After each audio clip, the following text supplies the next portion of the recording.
Good morning प्यारे बच्चों। आपका कक्षा 6 में स्वागत है। कक्षा 6 के बच्चों, आज मैं आप लोगों को आपका प्रथम पाठ समझाने जा रही हूँ, पढ़ाने जा रही हूँ। इस पाठ का शीर्षक है प्राणी वही प्राणी है। अर्थ है, प्राणी का अर्थ मनुष्य से लिया गया है। मनुष्य वही मनुष्य है। इसके जो रचयिता हैं वह भवानी प्रसाद मिश्रा जी हैं। इन्होंने मनुष्य के गुणों को उजागर किया है और इस कविता के माध्यम से हम लोगों को बताए हैं कि मनुष्य के अंदर या प्राणियों के अंदर कैसे गुण होने चाहिए, उनका रहन सहन, जीवन कैसे होना चाहिए।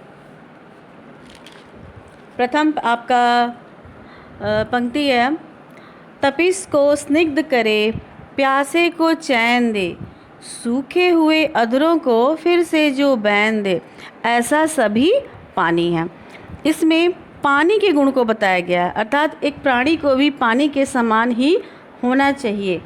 कहने का मतलब ये है, पानी क्या करता है? तपिश, गर्मी से बिल्कुल जो परेशान है, अगर वो पानी पी लेता है तो स्निग्ध मतलब वो कैसा हो जाता है? चिकना हो जाता है, कोमल हो जाता है। उदाहरण के लिए आप गर्मी से आपका गला बिल्कुल सूखा है, रूखा है, और आप अगर पानी की 2 या 3 घूंट पीते हो या जैसा भी जितना भी पीते हो तो आपका गला क्या होता है? बिल्कुल शांत और कोमल, चिकना हो जाता है। फिर आप नेक्स्ट है, प्यासे को चैन दे, सूखे हुए अधरों को फिर से जो बैन दे। पानी क्या करता है? जल क्या करता है? एक प्यासा इंसान है, उसे आप खाना दोगे तो वो खाना नहीं खाएगा, लेकिन अगर उसे आप पानी दे दोगे तो वह पानी पी करके बिल्कुल आराम और सुकून महसूस करेगा। सूखे हुए अधरों को पानी क्या करता है? आपके ओंठ जो हैं सूख गए हैं प्यास के मारे, प्यास के कारण, तो वह उसको फिर से बोलने के लिए तत्पर कर देता है। क्योंकि अगर आपको प्यास लगी है तो आपको बोलने का भी मन नहीं करेगा, आपका गला सूखने लगेगा, आपके ओंठ सूखने लगेंगे। ऐसा सभी पानी है। ये सारे गुण एक पानी में होते हैं, जल में होते हैं। कवि का कहने का तात्पर्य ये है कि हमको पानी के समान होना चाहिए, सबको सुख देना चाहिए, प्रसन्न करना चाहिए। चलिए नेक्स्ट, चलिए। लहरों के आने पर कोई सा फटे नहीं, रोटी के लालच में तोते सा रटे नहीं, प्राणी वही प्राणी है। भवानी प्रसाद जी कहते हैं, मनुष्य वही मनुष्य बन सकता है, अच्छा मनुष्य वही मनुष्य बन सकता है जो लहरों के आने पर, लहरों का अर्थ यहाँ पे है कष्टों के आने पर, विपत्ति के आने पर, समस्या के आने पर कोई सा फटे नहीं, किसी भी प्रकार से वह घबराए नहीं, बेचैन ना हो। अर्थात मनुष्य के अंदर या मनुष्य के सामने कोई भी विपत्ति आ रही है तो वह उससे घबराएगा नहीं।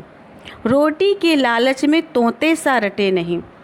अगर उसे भूख लग गई है, रोटी का लालच यही हुआ कि अगर उसे भूख लगी है तो उस लालच में वह एक ही बात को बार बार ना रटे, कोई गलत काम ना करे। लालच में तोता क्या करता है? उसे भूख लगती है तो वो एक ही सुर में रटना चालू कर देता है, आवाज़ लगाना चालू कर देता है।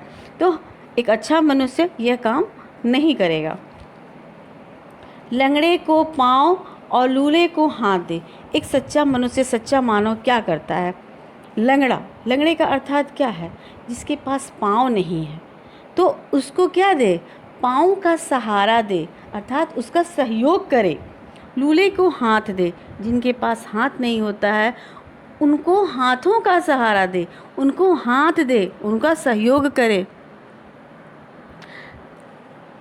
सत्य की संहार दे। सत्य की संहार का अर्थ होता है इन सब के साथ साथ वह सत्य को संभाले, वह सच्चाई के साथ रहे, तक साथ दे। उसके जीवन, उसका प्राण भी चला जाए लेकिन वह सत्य को, अच्छाई को ना छोड़े, उसके अंतिम समय तक सत्य का साथ में वह लगा रहे, उसके लिए लड़ता रहे। बोले तो हमेशा सच, सच से हटे नहीं, झूठ से डराए नहीं। एक सच्चे मनुष्य में सच्चे प्राणी में ऐसे गुण होने चाहिए, बोले तो हमेशा सच, सच से हटे नहीं, झूठ से डरे नहीं, हरगिज डरे नहीं, सचमुच वही सच्चा है। कवि हमें कह रहे हैं, हमें संदेश दे रहा है, हम बालकों को, आप बालकों को संदेश दे रहे हैं कि वह हमेशा सच बोले, सदैव सच बोले और उस सच से कभी भी हटे नहीं। किसी भी प्रकार से कोई भी किसी भी प्रकार का लालच दे, प्रलोभन दे, लेकिन हम जो अच्छा काम कर रहे हैं, सत्य के रास्ते पे हैं, हम उसी रास्ते पे रहेंगे। झूठ से डरे नहीं और किसी भी प्रकार के झूठ से, अन्याय से, परेशानी से वह डरे नहीं, घबराए नहीं, हरगिज नहीं डरे, किसी हाल में वह झूठ से, असत्य से, तकलीफ़ों से ना डरे। सचमुच वही सच्चा प्राणी है। कवि के लिए वही सच्चा प्राणी है, वही सच्चा मानव है, वही सच्चा इंसान है जो हमेशा सत्य बोलेगा, झूठ नहीं बोलेगा, अंतिम समय तक सच के साथ रहेगा। माथे को फूल जैसा अपने को चढ़ा दे, रुकती हुई दुनिया को आगे बढ़ा दे, जो मरना वही अच्छा है।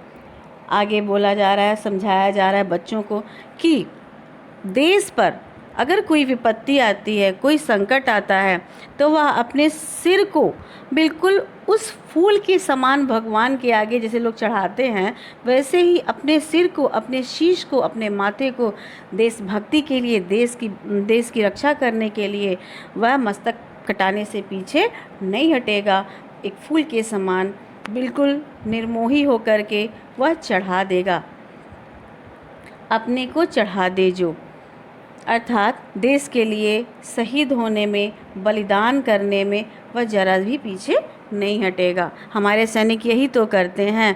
हम लोग घरों में बैठे रहते हैं और हमारी सेना क्या करती है, हमारे लिए सारा दुख, सारा कष्ट सहती है, दुश्मन की गोली भी सहती है।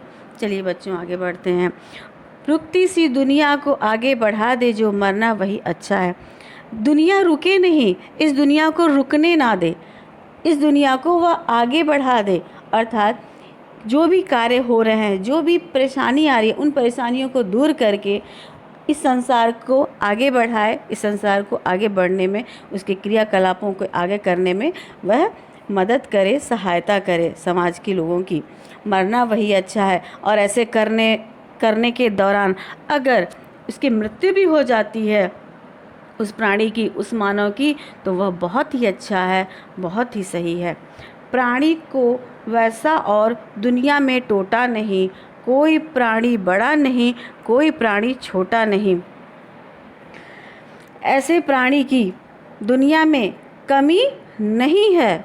ऐसे प्राणी मिलते हैं, बिल्कुल मिलते हैं, जो अपने देश से, अपनी मातृभूमि से, अपने माता पिता से सच्चा प्यार करते हैं। ऐसे प्राणी मिलते हैं। ऐसे प्राणी, कोई प्राणी बड़ा नहीं, कोई प्राणी छोटा नहीं। इस समाज में, इस संसार में कोई भी प्राणी बड़ा नहीं है, कोई भी छोटा नहीं है। कवि का कहने का तात्पर्य है, न कोई अमीर है, न कोई गरीब है, सब समान है उस प्राणी के लिए, उस मनुष्य के लिए, उस सच्चे मनुष्य के लिए। कोई भी इंसान न छोटा होगा न बड़ा होगा, सब समान होंगे, एक समान होंगे। प्रस्तुत कविता में एक सच्चे मनुष्य के बारे में बताया गया है। वह हमेशा सत्य का साथ देगा, झूठ नहीं बोलेगा, लालच में आकर कोई भी बुरा काम नहीं करेगा, हर दिन दुखियों की सहायता करेगा, देशभक्ति उसमें कूट कूट के भरी रहे और अपने देश के लिए प्राणों का बलिदान देने से पीछे नहीं हटेगा। समाज के हर वर्ग को, दुखी हो, अमीर हो, गरीब हो, किसी भी प्रकार का कोई भी उसको भेदभाव की दृष्टि से नहीं देखेगा। बच्चों आपका यह चैप्टर कंप्लीट हो गया है। अब आपको क्या करना है कि इस पोएम को अच्छे से रीड करना है और इस अर्थ को समझना है। अगर आपको कोई भी परेशानी होती है, किसी प्रकार का इसमें कोई भी लाइन समझ में नहीं आता है, तो प्लीज़ आप बताइएगा।